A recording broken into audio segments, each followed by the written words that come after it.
August 15, 2018, San Luis, Arizona. Police enter a KFC with a search warrant. An hour later, an emergency call is made to the FBI. "We need the feds. Right now, you won't believe what we found here." What could force local police to urgently call the FBI because of an ordinary KFC? It all began 2 days earlier. August 13th, a police patrol stops a pickup truck for a routine check. In the bed are 2 large plastic containers. A sniffer dog reacts to them. The officers open the containers. Inside are 239 packages, 118 kilograms of methamphetamine, 6 kilograms of cocaine, 13 kilograms of heroin, 3 kilograms of fentanyl. 3 million doses, enough to kill half the state. The driver is arrested. His name is Jesus Ivan Lopez Garcia. During the check, one strange detail comes up. In April, he bought an abandoned building for $390,000, cash, the full amount at once. What kind of building? A former KFC restaurant, 200 yards from the Mexican border. On the U.S. side, there are 2 rows of 20-foot fences, border patrols, surveillance cameras, motion sensors, drones. This is the most guarded border in the world, and someone bought an abandoned KFC right next to this border. Paid in cash. Police immediately request a search warrant. August 15th, Homeland Security agents enter the building. Empty halls, old furniture, dust. The agents carefully check every room. Offices, empty. Storage rooms, nothing. Bathrooms, clean. They go into the kitchen. They examine the walls, cabinets, equipment, and then one of the agents notices something strange in the corner. In the concrete floor is a hole 8 inches across, about the size of a dinner plate. Someone tried to cover it up, but did it poorly. The agents begin to widen the hole. The concrete crumbles. Underneath is darkness. One of them shines a flashlight down. He drops a stone. He hears a dull thud somewhere very far below. A member of the Special Confined Spaces team puts on safety gear and starts to descend. 22 feet down, the height of a 2-story house. The agent goes into the darkness, switches on his light, and sees in front of him a horizontal tunnel. Not a sewer, not a basement, not old pipes. A tunnel, man-made, reinforced by professionals. Height 5 feet, width 3 feet, wooden beams every 6 feet, electrical wiring along the walls with light bulbs. Ventilation works. And the tunnel goes strictly south under the border. The agent realizes the sheer audacity with horror. Someone dug a tunnel under the most guarded border in the world, straight out of a KFC. The agent starts moving through the tunnel. 150 feet, 300 feet, 500 feet. The tunnel continues. This is not a quick hole dug in the ground. This is an engineering project. Professional, like building a subway, only in secret. Wooden supports, electric lights, ventilation humming. Someone put months of work and millions of dollars into this. And they did it 200 yards from the most powerful army in the world. Unnoticed. After 600 feet, the tunnel ends in a vertical shaft going up. By that time, Mexican police had received the coordinates. A residential house in San Luis Rio, Colorado, an ordinary neighborhood, an ordinary street. They go inside, enter a bedroom, check the bed. Under the mattress is a hatch. They open it, a ladder going down. The end of the tunnel. Agents stand on both sides of the border, one in the KFC in the US, the other in the bedroom in Mexico. Between them are 2 rows of fences, border patrols, surveillance cameras, motion sensors, hundreds of millions of dollars in security. And under all of it, a tunnel with electricity and ventilation, leading straight from the kitchen of a KFC. When experts began to analyze the construction, they were shocked. The amount of soil removed, 200 tons. Imagine 140 passenger cars. All that volume had to be taken out by hand. At a depth of 22 feet, an excavator does not work. Only shovels, crowbars, jackhammers. 200 tons of soil had to be dug up, lifted to the surface, loaded into trucks, and carried away without anyone noticing. In a city where patrols drive 24 hours a day, where cameras watch every corner, wooden supports, hundreds of beams, electrical wiring for 600 feet, ventilation. All of this had to be lowered into the tunnel, installed, connected. Border Patrol specialists estimated the work time. At least 9 months of continuous labor, right under the noses of American border guards. The cost of the project, almost $5 million. With that money, you could buy a mansion, a yacht, a business. They spent it on a hole in the ground under a KFC. Because it works. And here begins the truly terrifying part. The tunnel under the KFC was not a unique case. Border Patrol statistics. Since 1990, more than 200 tunnels have been discovered on the US-Mexico border. Think about that number, 200. In the San Diego area alone since 1993, 95 tunnels. In 2024, 30 new ones. And these are only the ones that were found. The longest one was 4,300 feet from Tijuana to San Diego. It was equipped with an electric rail system with carts, an elevator at the entrance, forced ventilation, a drainage system with an average depth of 70 feet, the height of a 7-story building, an illegal underground railway beneath the most guarded border in the world. In one of the tunnels, 5 different types of drugs were found at the same time, the first such case in San Diego's history. In March 2020, almost 600 kilograms of cocaine, 40 kilograms of methamphetamine, 8 kilograms of heroin, 1,400 kilograms of marijuana, and 1 kilogram of fentanyl were seized in a tunnel. The total street value, almost $30 million, from just one tunnel. In 2025, the U.S. ambassador to Mexico gave an interview. In the Tijuana-San Diego region, there are more than 200 active smuggling tunnels. Active, working right now. Even while you are watching this video, tons of drugs are passing through underground tunnels beneath the border. The United States cannot do anything about it. They find one tunnel. The drug lords build 10 new ones.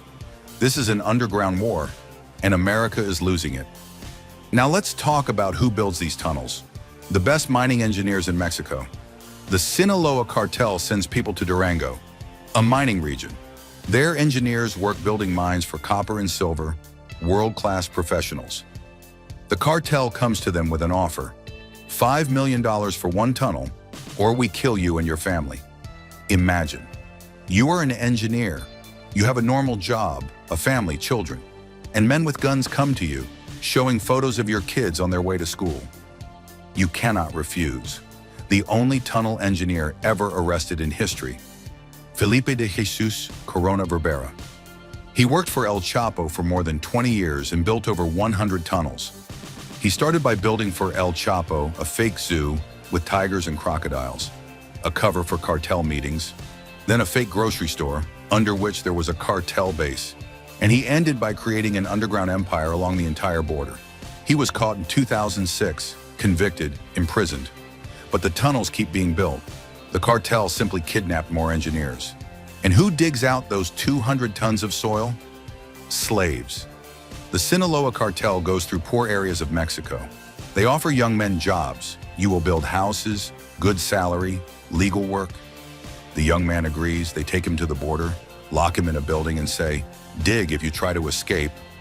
We will kill your mother, father, sisters, brothers, everyone. And the man begins to dig. 9 months without weekends, without the right to leave the building. When authorities searched the warehouses where these people lived, the scene was horrific. A concrete floor with no furniture, old blankets trampled into the dirt, a dirty microwave with dried food inside, plastic plates with rotten leftovers, a bucket instead of a toilet in the corner, the smell of earth, sweat, and fear. These people did not leave for weeks.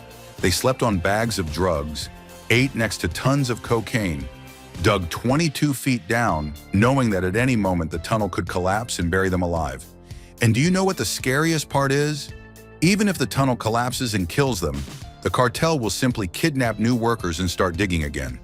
Because in just one night, a tunnel can move a shipment worth more than $100 million. The life of a digging slave means nothing to the cartel. Let's realize the scale of this madness. More than 200 tunnels since 1990, these are officially discovered. But authorities intercept at most 10% of smuggling.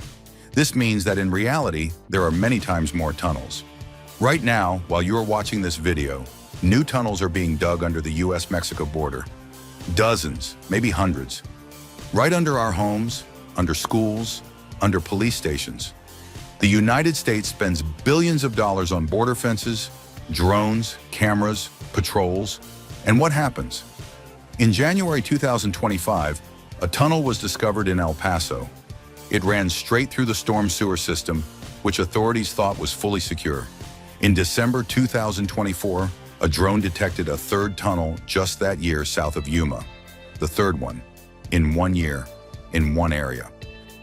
In June 2025, another tunnel was found, 3,000 feet long under Otay Mesa. It had been built for months right under the noses of border agents, and it was discovered by accident when it was almost finished. But the cartels just keep digging. While authorities are filling one tunnel with concrete, 3 more are already being dug just 2 blocks away. Every night, tons of drugs worth billions of dollars pass through these tunnels. And in the morning, Americans wake up, drink coffee, and think, our border is protected. It is not. Beneath your feet lies a whole underground empire. A network of tunnels stretches along the entire border, 2,000 miles from the Pacific Ocean to the Gulf of Mexico. San Diego, Nogales, El Paso, Yuma, Laredo, Brownsville. Under every city there are holes in the ground.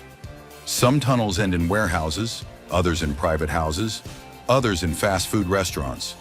These are not random holes. This is a planned infrastructure, an underground transport system, a hidden highway for drugs along the entire American border. Let's calculate the economics. The cost of building a tunnel, $2 to $5 million. Time of work, 9 months. Risk, enormous. Sounds like a bad investment? No. One trip through a tunnel carries 5 to 7 tons of cocaine, worth between $100 and $400 million.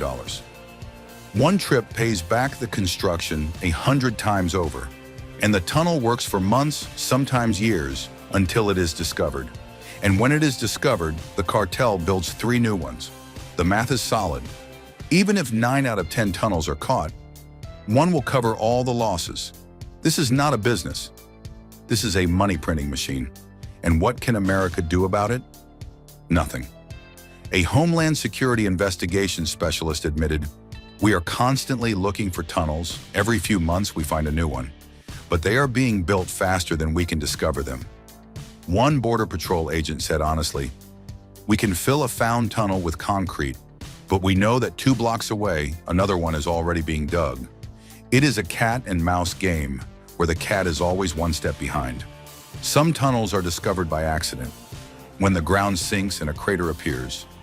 Others are found thanks to informants. Still others expose themselves when residents complain about strange sounds at night, scraping and banging under houses. But for every tunnel discovered, there are dozens that remain unnoticed. Whoever controls these tunnels controls the drug traffic of the entire U.S. West Coast. Hundreds of billions of dollars a year. In recent years, a civil war has broken out inside the Sinaloa cartel because of this. In July 2024, betrayal shook the cartel. El Chapo's son kidnapped and handed over to the U.S. the 76-year-old godfather of the cartel, El Mayo. The cartel split into 2 armies, Los Chapitos against La Maíza. A full-scale war for control of the tunnels began. Within months, more than 1,000 people were killed or disappeared. Armed men dragged local mayors out of their cars in broad daylight. Next to a taco stand, a van was found with 5 bodies inside and the words, "Welcome to Culiacan," written on it. Parents refused to send their children to school. Teachers were afraid to leave their homes. On October 28th, a plane of the Los Chapitos cartel dropped 4 aerial bombs on enemy positions. The cartels have aircraft. They have armored trucks with turrets like the military. They have kamikaze drones loaded with explosives. In one clash, the Mexican army found a homemade armored vehicle, a pickup covered in steel plates 2 inches thick, with firing slots. These are not bandits. These are 2 armies fighting for an underground empire. Entire cities are paralyzed. The economy of the state has lost hundreds of millions of dollars, but the tunnels keep working because the stakes are hundreds of billions a year. While you were watching this video, somewhere under the border, a new tunnel was dug. A slave kidnapped under the pretext of work is digging the earth with a shovel under the threat that his family will be killed. An engineer from Durango, forced to work with a gun to his head, is drawing the plan of the next underground highway. In 65 feet above them, an American border guard patrols the surface, looking at fences, cameras, motion sensors, and thinking the border is protected. He has no idea that under his boots, in the darkness, a cart full of tons of cocaine is moving. Millions of Americans read headlines with relief about billions of dollars spent on border security, thinking the border is protected. But under their cities at this very moment, a real underground narco empire is operating. Two worlds, one in the light, the other in the dark. And the underground world is winning.